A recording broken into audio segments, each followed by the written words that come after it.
Buenas noches con todos.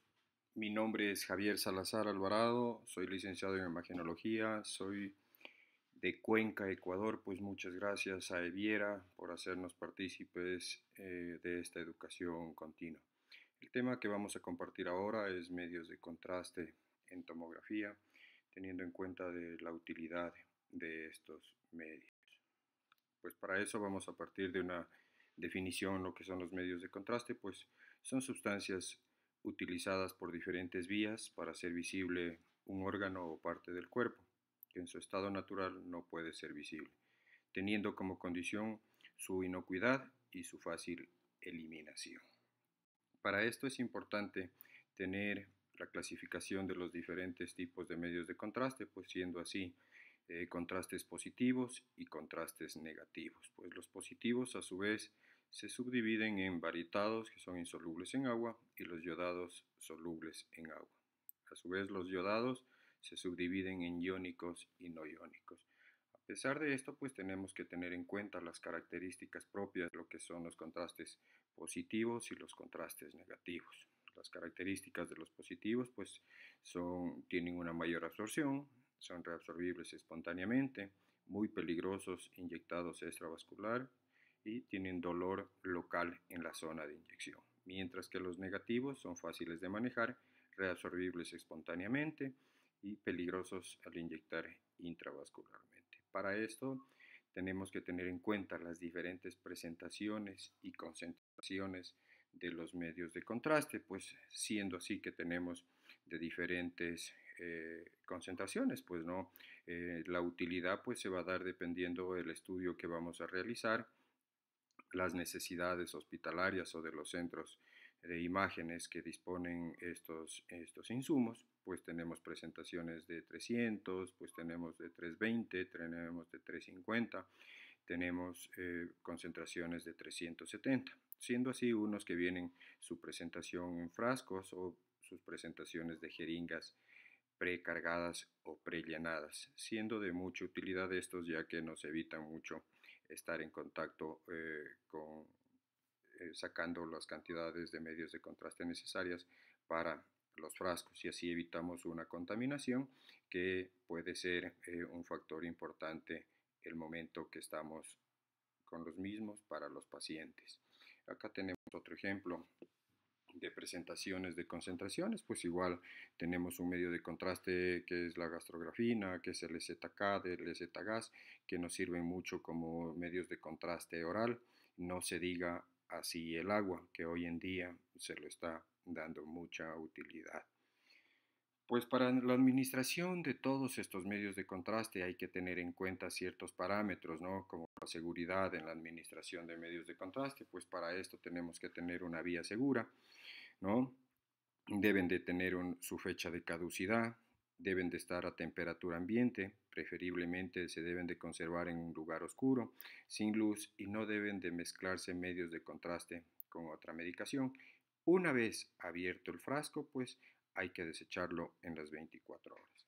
Estos son parámetros importantes que hay que tener en cuenta, ya que no se pueden mezclar ciertas componentes de contrastes, ¿no? O diferentes concentraciones, queriendo decir que no se pueden mezclar contrastes de 300, contrastes de 350, contrastes de 370, y si tienen estas apariencias, ¿no? Lechosas, o los tapones ya están abiertos y todo, es muy importante tener en cuenta para no provocar alguna alteración tanto en el paciente como en el estudio que nosotros estamos realizando. Pues la seguridad y administración de medios de contraste va a depender mucho también de la calidad del producto, ¿no? Que es clave para la seguridad del paciente. Pues el almacenamiento, el gabinete del almacenamiento debe de estar protegido de la luz a una temperatura no superior a los 30 grados centígrados, y siempre, de ser posible, utilizar un calentador de medios de contraste para que los mantenga a la temperatura corporal el momento de trabajar con ellos. Pues la calidad del producto también es clave para la seguridad del paciente. ¿Qué tenemos que verificar?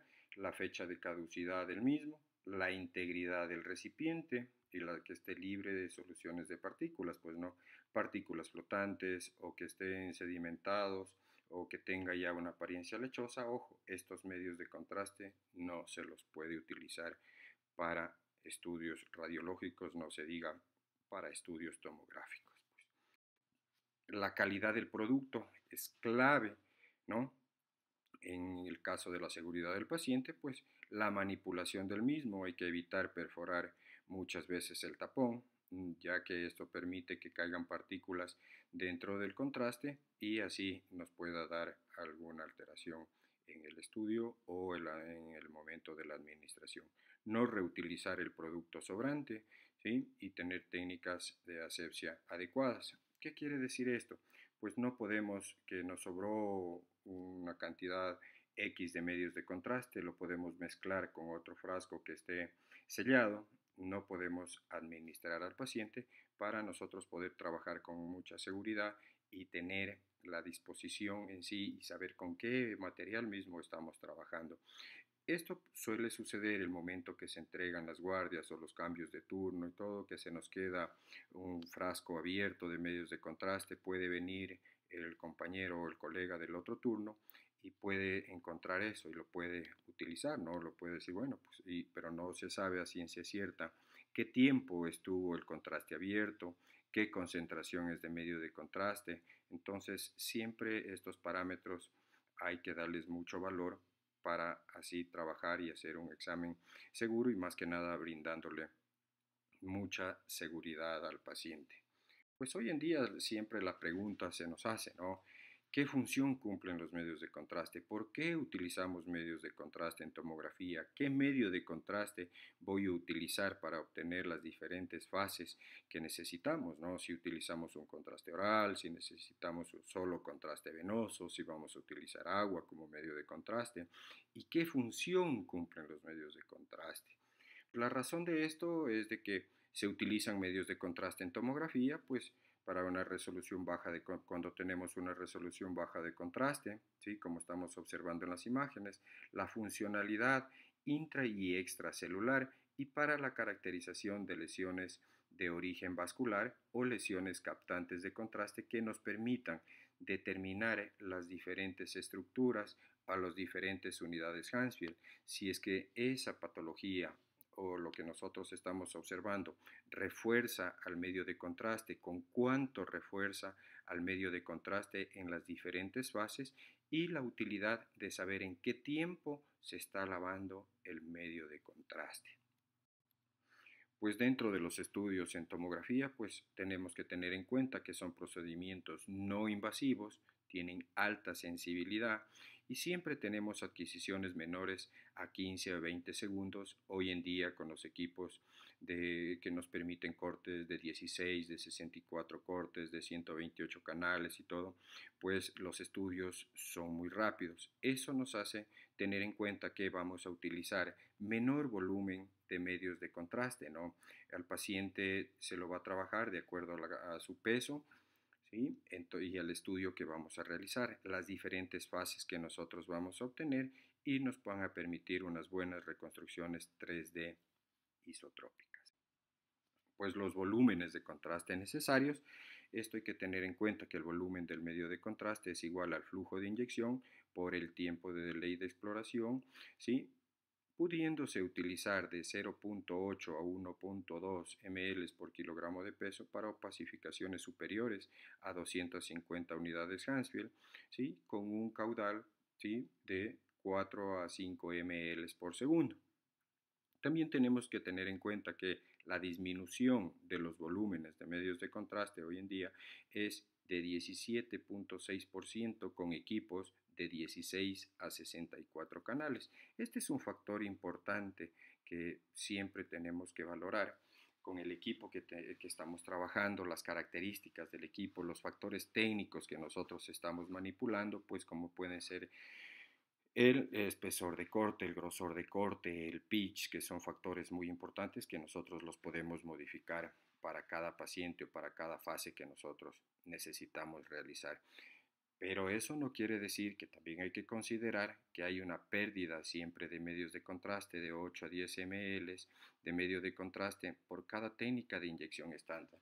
¿A qué se debe esto? Más que nada, esto se debe por la purgación que existe en los inyectores, por el conector que se queda con contraste, siendo hoy en día la utilidad de los inyectores de doble cabezal que nos permiten trabajar con solución y que va a cumplir la función de empuje, de medio de contraste, de hidratación un poco al paciente y así nosotros evitar la menor pérdida posible y que nos permita trabajar con menor cantidad de medios de contraste. Pues, siendo así que el uso de medios de contraste van a lograr un realce homogéneo de las estructuras a estudiar, la tasa de inyección de medios de contraste en el menor tiempo posible, utilización de menor volumen de contraste y también podemos disminuir los artefactos de endurecimiento de las producidos por el medio de contraste.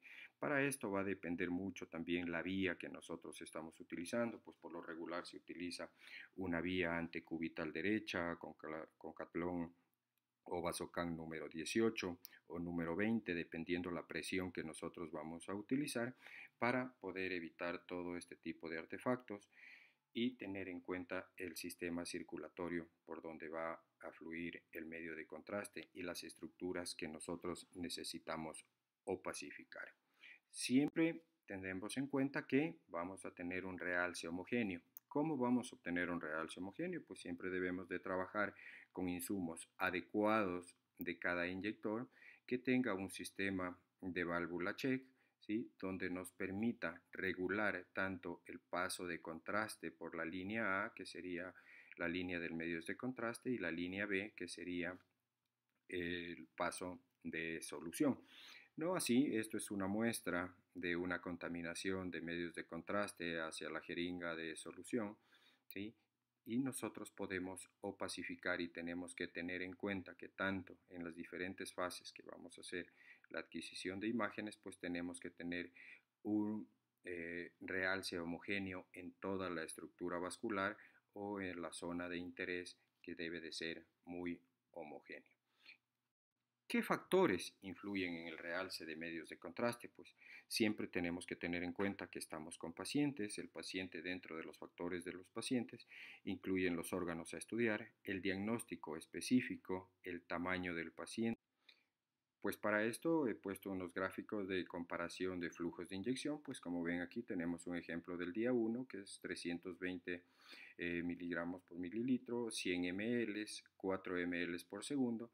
Nos da un realce con unidades Hansfield de 273 a 295 unidades Hansfield en los vasos cerebrales, mientras que al día quinto estamos utilizando la misma concentración, menor cantidad de medios de contraste, pero aquí la diferencia es de que utilizamos 40 ml de solución o de suero a 5 ml por segundo, vamos a obtener mayor captación de medios de contraste, como ustedes ven las unidades Hansfield en cuanto está reforzando, ¿no? 324 a 322 unidades Hansfield. Entonces, como ven, son parámetros que podemos tener en cuenta nosotros día a día con las condiciones que hemos conversado para poder tener mejor visualización de las estructuras a estudiar y no se diga siendo estructuras vasculares. Pero para esto es importante la toxicidad, ¿sí? Tener en cuenta que la nefrotoxicidad de los medios de contraste, ¿sí? No iónicos por intravascular se distribuyen rápidamente en el plasma y en el espacio extracelular. 30 minutos post inyección, el 18% es eliminado por vía renal. 3 horas posteriores a la inyección, el 60% del contraste está eliminado y en 24 horas, pues el 92% se ha eliminado del medio de contraste. Siendo así y teniendo en cuenta que el mayor porcentaje de eliminación de medios de contraste es por vía renal. Aquí también podemos tener factores que pueden favorecer a la aparición de efectos secundarios de medios de contraste, pues no, como todo, nada, todos los pacientes tenemos que tener en cuenta que pueden presentar ciertos efectos a un medio de contraste, pues si tenemos los factores que son los antecedentes alérgicos, que es muy importante conversar con el paciente para tener en cuenta si hay alguna reacción o si tuvo anteriormente reacción a un medio de contraste o un estudio que se hizo radiológicamente. pues la sucesión de fármacos como son beta bloqueantes, inhibidores, antidepresivos, la reactividad previa a un medio de contraste, ¿sí? Afecciones subyacentes como es la diabetes, si el paciente tiene cardiopatías o está deshidratado. Esto es muy importante, más que nada porque sabemos que su eliminación es el mayor porcentaje es por vía renal. La velocidad de administración, pues hoy en día nos permiten los inyectores uno poder regular la velocidad de administración del mismo. Y otro factor importante, las vías de administración, pues sabemos que las vías más seguras son las vías anticubitales derechas, dependiendo el catlón y el estudio que nosotros tengamos programado. Pues dentro de las complicaciones de los medios de contraste, tenemos que tener en cuenta que están relacionados los factores con la técnica, es la punción en lugares de difícil acceso o pequeñas venas periféricas, la inyección a través de catéteres puestos hace más de 24 horas, las punciones repetidas en la misma vena y uso de inyector automático. Entonces, ¿qué queremos señalar con esto? Pues la punción en lugares de difícil acceso, tratar de evitar venas muy periféricas de bajo calibre, donde por la presión que ejerce el inyector se puedan lastimar y se puedan reventar las venas y así causar un daño al paciente. Hay que tener en cuenta si son pacientes hospitalizados o pacientes que están en observación, verificar la fecha de la colocación del mismo. Por lo regular tiene que estar rotulado el tiempo, la fecha en que se canalizó el paciente y nosotros tener en cuenta. Si pudiéramos en tal caso probar la vía, esto siempre es importante, probar con solución salina y ver la permeabilidad de la misma, pues las punciones repetidas en la misma vena, eso también va a provocar una complicación para la inyección de los medios de contraste, pues teniendo en cuenta que a veces su fragilidad capilar nos puede causar algún inconveniente para la administración del mismo. Y la programación del uso de inyector automático, sabiendo que esto nos permite inyectar a presiones a veces muy altas, dependiendo las fases que nosotros necesitamos tener, pues hay que tener muy en cuenta. Relacionado con el paciente, pues la capacidad de la comunicación alterada nos puede traer una complicación de los medios de contraste. Esto siempre es importante, la comunicación, como hemos hablado. Un factor clave es la confianza que se le brinda al paciente y estar seguros de lo que nosotros estamos haciendo, ¿no? Brindándole seguridad, un poco de estabilidad al paciente, explicar todo el proceso que nosotros vamos a realizar y así obtener unas buenas imágenes.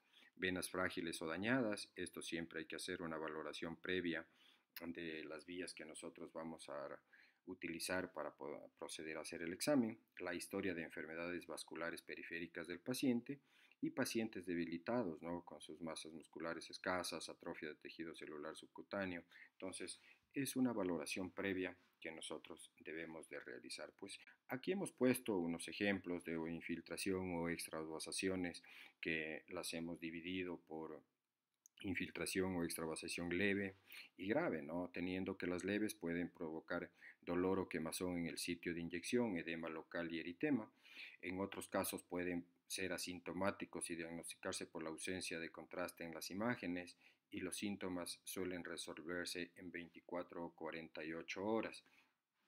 Mientras que las infiltraciones o extravasaciones graves, pues es la aparición de ampollas, aparición de úlceras o necrosis cutánea, celulitis química o gangrenas. Siendo así este proceso, pues ya intervienen otras áreas como son el médico, el cirujano vascular, para poder determinar y ver las estructuras que se causó por una extravasación con medio de contraste. He aquí la importancia, ¿no?, de saber con qué concentración de contraste trabajamos, ver en qué plano está el medio de contraste extravasado, ¿sí? Y el control es responsabilidad del licenciado en imágenes, pues estar muy pendiente de lo que esté pasando con el paciente, ¿no? Mientras que para estas infiltraciones, pues el manejo de esto es tener la inyección y retirar la vía, detener la inyección y retirar la vía venosa, elevar el miembro afectado con cabestrillo por encima del nivel del corazón por unas 24 horas el momento que nos pasa esto hay que aplicar frío, aplicar hielo local durante 15 a 60 minutos, no en contacto directo con la piel, sino se lo envuelve en unos paños o en una frazada, en una toalla, algo, para poderle poner al paciente en la zona afectada. Pues si es una extravasación leve, pues la vigilancia se la puede hacer tranquilamente en domicilio, mientras que si hablamos ya de la extravasación grave, pues esto hay que avisar inmediatamente al jefe del área o al licenciado que esté a cargo de toda la unidad, recurrir al cirujano plástico y el debridamiento precoz de la misma, ¿no? Pues dentro de las complicaciones, como ven, estos son ejemplos reales que pasan con medios de contraste, pues pueden provocar úlceras cutáneas, necrosis de tejidos blandos y síndrome compartimental.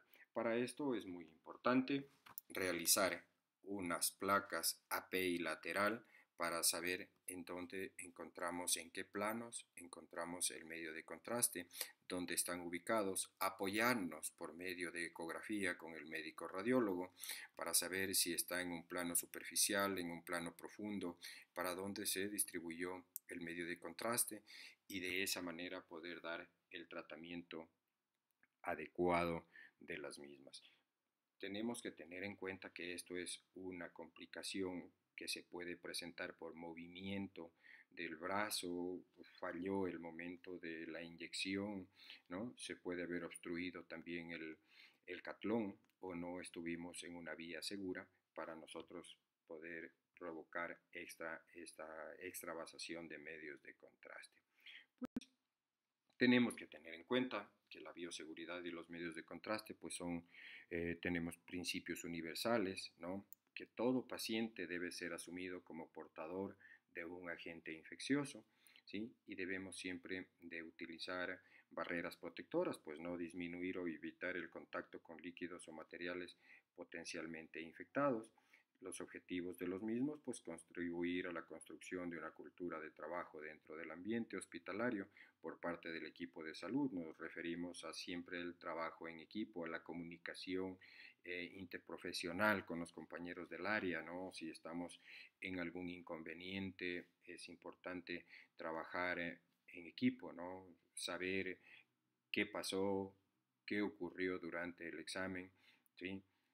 Proteger al personal de salud y al paciente, disminuir los riesgos de contraer una infección intrahospitalaria y reconocer situaciones de riesgo, siendo así para nosotros poder indicar que el examen siempre va a quedar suspendido si no tenemos las condiciones óptimas de trabajo y más que nada es por la seguridad del paciente. Para esto también debemos de hablar de unas medidas universales de bioseguridad que hoy en día, como todos sabemos, pues nos está acarreando muchos problemas, ¿no? Lo que es el lavado de manos, las barreras protectoras, guantes, mascarillas, batas y lentes, teniendo en cuenta que todo paciente puede ser portador de alguna infección. Los objetos cortopunzantes deben de ser desechados adecuadamente. Recuerden que hemos estado trabajando con medios de contraste y siempre son sustancias que pueden estar causando alguna alteración también al personal, alguna contaminación. El ambiente de trabajo debe de ser seguro, su limpieza, su desinfección y descontaminación después de cada paciente es muy importante. Hay que tener en cuenta, por eso no debemos de dejar frascos de contraste abiertos o que la sala de tomografía o la sala de trabajo estemos con agujas por un lado o estemos con jeringas por otro lado, ¿no? O que estas jeringas queden abiertas y no sabemos si son jeringas que se las utilizaron o son jeringas que quedaron de estudios anteriores y todo eso es muy importante tener en cuenta estos pequeños parámetros, la disposición de los desechos, desecharlos en las fundas rojas, en los contenedores propios que tiene cada centro para cada uso de estos insumos, pues no. El uso de señalización, pues también es importante, los lugares donde deben de desecharse, las ropas, las batas que utilizan los pacientes, donde deben de estar para que el personal de seguridad, de limpieza y todo los pueda hacer el desecho necesario. Teniendo en cuenta que para esto, pues siempre la seguridad del paciente debe de ser un compromiso común. Hoy en día ustedes verán que estamos trabajando muy fuerte dentro de las áreas de imágenes, pues es un área muy importante, la tomografía, para que nos ayude al diagnóstico de esta pandemia que estamos viviendo hoy en día, y es el compromiso de todos, pues la seguridad del paciente y la seguridad nuestra, ¿no? Con todos los insumos de protección, con sus gafas, sus batas, sus mascarillas, sus guantes. Ojo que hay que tener en cuenta que estos son insumos, muchos de ellos desechables, ¿no? Que debemos de exigirlos igual en los hospitales para brindar nosotros una protección hacia el paciente y una protección personal de cada uno. Entonces, son factores muy importantes que tenemos que tener en cuenta en cada estudio radiológico que nosotros venimos realizando. Siendo esto, pues, un equipo de trabajo, siempre pienso que las cosas saldrán mucho mejor cuando se trabajan en equipo.